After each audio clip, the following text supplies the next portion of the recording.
Thank you for joining me for this episode of God Talk. And I know I promised that I was going to start recording again on Thursdays. And I think that's the rhythm I'm going to get back into, because Mondays is normally when I want to get to my office and start writing my sermon. But so I was driving in the office this morning. I remembered Friday's Halloween. And I actually thought, as I was thinking last night, it's been a while since I've done a podcast on Halloween. And there's been a transformation, in my opinion, on Halloween, and thought I would just maybe share it in this podcast. Probably is even transformed from when I did my last one on this, maybe 5 or 6 years ago. What sparked this? My neighbor. Um, my neighbor's never decorated for Halloween before. Has never decorated for Christmas. Has just never decorated at all. And I don't know if he's got grandkids now or what, but it is like a huge spider web that comes down off the bushes, goes halfway down into the yard, and then webbing all in the shrubs. There's this huge ghost type figure, blow up thing, green eyes, like LED green eyes, bones laying all across the front yard, and I'm like, seriously, and then I'm like looking around the neighborhood, and I'm just seeing far too many. And no offense if you decorate your house for Halloween. I'm going to have an opinion on this, but if you don't share that opinion, I don't judge you for it. So let me just be clear. But it seems to me that there's far too many people decorating for Halloween. And I would always say that there's not nearly enough people decorating for Christmas. And so the question is Halloween bad? And I think the answer is, yeah, I think it is. Now, the reason I'm not going to judge you if you celebrate Halloween, and frankly, my grandkid, I'm sure he's not even one yet, but I'm sure he's going to go out and trick or treat. Not sure what you can give a 1-year-old when you trick or treat, but even if he doesn't, we will have candy at my house and we will hand out and we will quote unquote participate in Halloween. But I can't come down on it too hard because I used to be a fan. I remember as a kid, there would be a Halloween contest in small town I grew up in. And in the basement of Holy Ghost Lutheran Church, there would be a parade of costumes. And I feel like one year I got second place, and I was had some kind of evil demonic costume. Nowadays, churches have shown at least a little bit more sensitivity to it, and encourage people to bring characters like fairy tale characters or storybook characters. Those are the costumes. It's not just, but I remember my aunt being in a devil outfit at church, and we didn't think anything of it. My thought on Halloween has evolved. I'm not judging you. I have no right to judge you because I used to celebrate it hook, line, and sinker. So why is it bad? Well, I think you gotta ask, well, why is it good? The origins of Halloween and even just how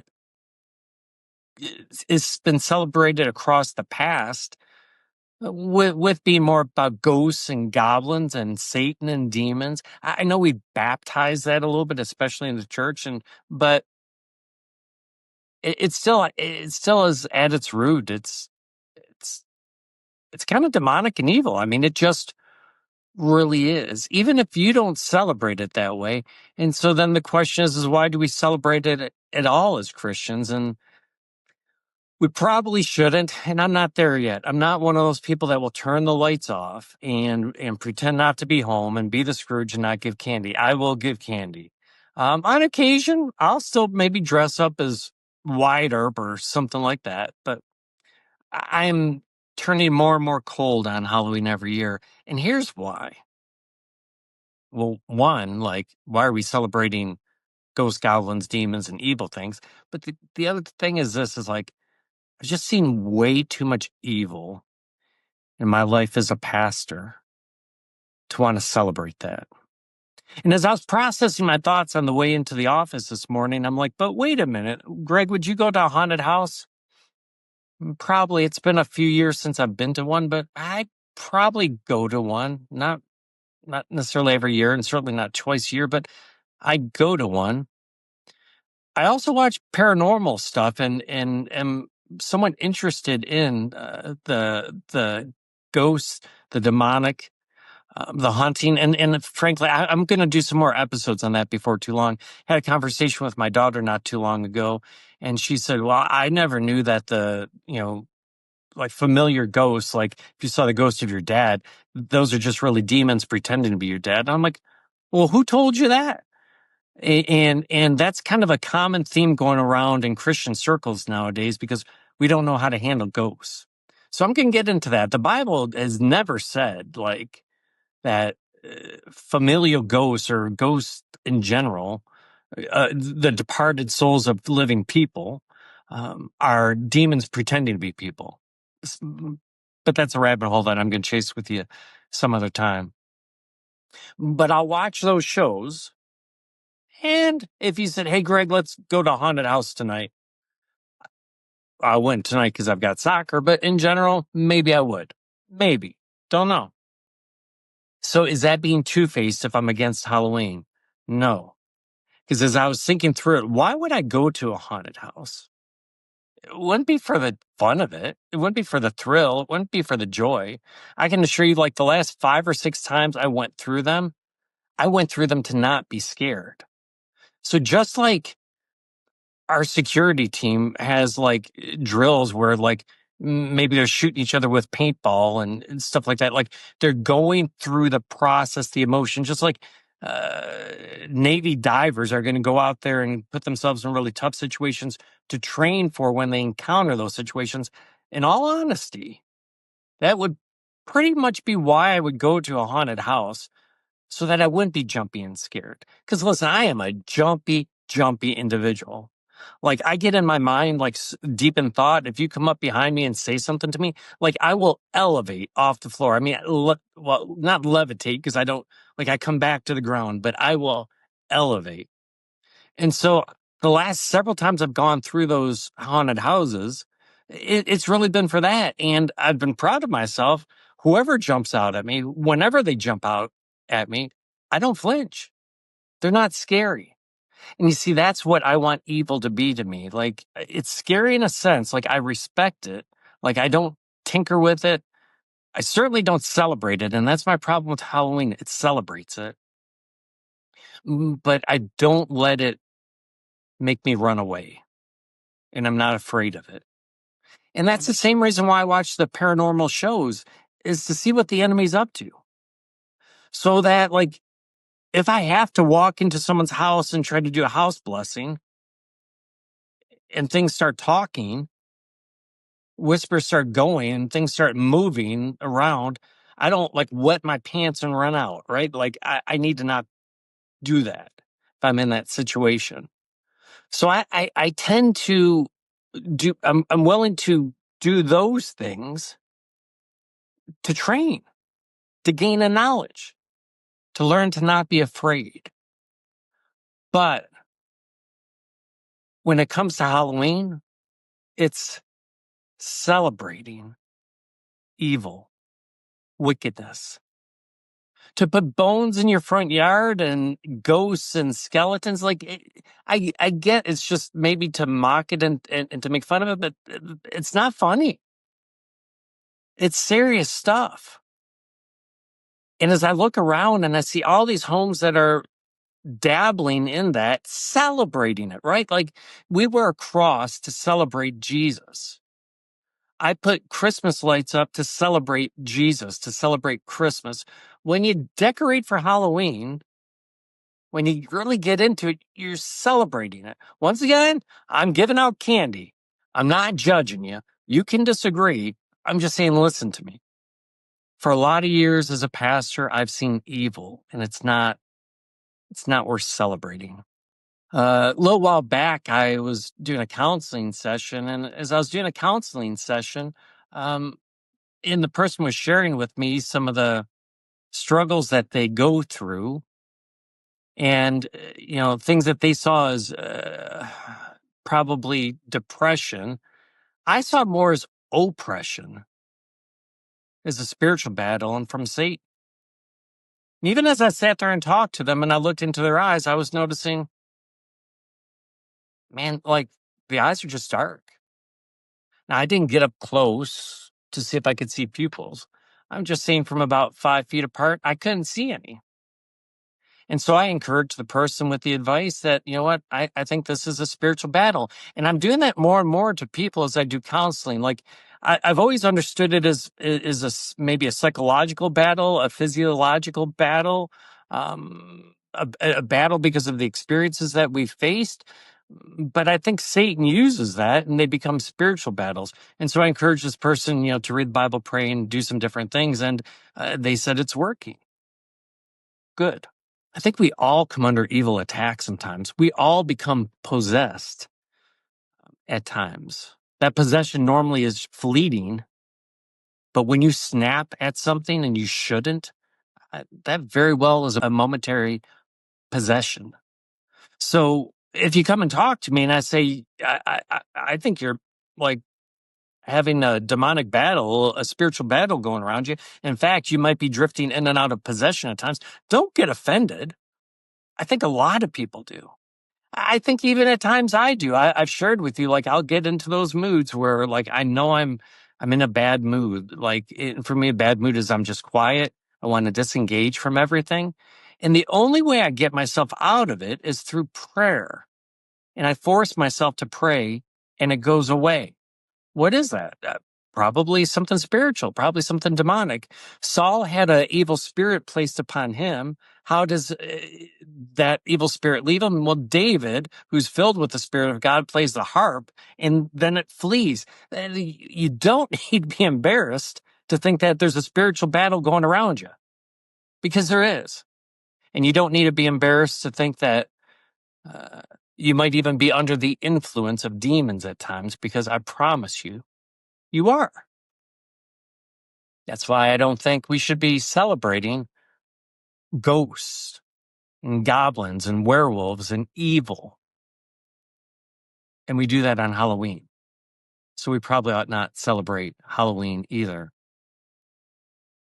I did a wedding recently, and it was one that is not what I would normally do. They weren't members, and they were getting married very quickly in the relationship and in a matter of days. I would almost always say no. In fact, I think I have always said no. But this time was different. I felt like I should hear them out and give them a chance. And I did, because they wanted a pastor to do it rather than the justice of the peace. So I did. Um, I put some hurdles before them. I had them fill out what they needed to fill out to do premarital counseling. And I think before I do a wedding, I should always make someone do that to make sure that I'm being responsible as I officiate the ceremony. And so they did the test, they came in, and I had the session, and that's all I really needed with them was that one session anyways, because their test was highly compatible. But I didn't explore into their backgrounds. They both had been divorced. And there was certainly some trauma in one of those individual lives, and I didn't explore that out. I was doing this as a favor, and I felt like I should. And now here's, like, as I try to discern the spiritual realm and hear God's voice, I have a natural inclination to want to help people. Because, like in this situation, I said, I want to say yes to you, but help me to say yes, because everything about this seems to be no. Well, they gave me enough that I was willing to say yes. And so what I don't know in those situations is if God's like, this is something I've never done before or was willing to do. Is God putting this on my heart, or is Greg just wanting to help someone? Sometimes I don't know the answer to that. But I share with people all the time, like, if you think God's telling you something and you get that wrong, that's okay. If my kid thought I said, go pick up the dog poop in the backyard, and what I said is go pick it up in the front yard, and they did the wrong thing, I can't be mad at them for doing the wrong thing. They misunderstood me. That could have been my fault. That could have been their fault. But their intention was good. And so when we think God's telling us to do something, we must do it. We might get that wrong at times, right? But the other side of that is we think he's told us to do something and we haven't done it at all. That's not good. If I told my kids to do something and they didn't do it, now Dad's mad. Dad's not mad if you misunderstood me. Might be frustrated with you, but he's not mad. So anyways, back to the story. Not sure if I was just trying to help them or God had really placed it on my heart to help them. And the story is still unfolding. But either way, hours after the ceremony was done, something took place, and the person describes the person as like just going blank in the eyes and snapping, changing, being a different person. Well, what is that? Well, it's one of two things. Like, I didn't explore this person's past, but I knew this person had a very a background in which they've just really been hurt in terms of their family life as they're grown up as a child, and they've had some major hurt in their young adult life. And so, in a figurative sense, when we experience a lot of hurt, we have demons. Things are going to trigger us, and we're going to snap in a figurative sense. But when you see those eyes go blank and that personality changes like that, I would argue that's evil. Not that that person's evil, not at all. Person's amazingly sweet and nice.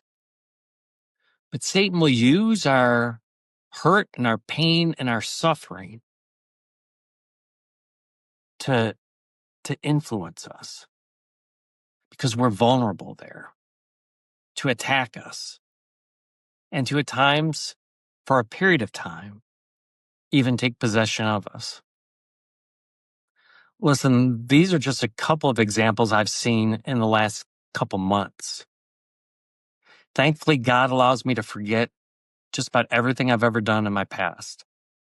Not only for me personally, but in ministry, right? I live in the moment. You guys know that about me. And then what's going to happen the next day.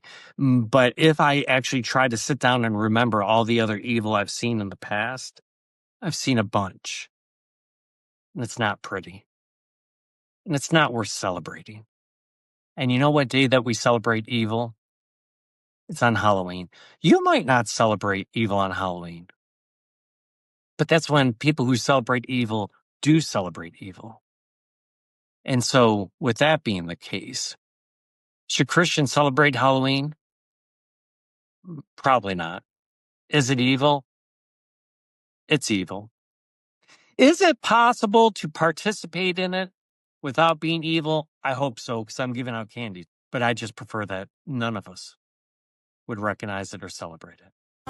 Thank you for joining me for this episode of God Talk. Maybe next week I'll get back on the Thursday schedule. I just didn't want to put this out 24 hours or less before Halloween. God bless, and we'll see you next time.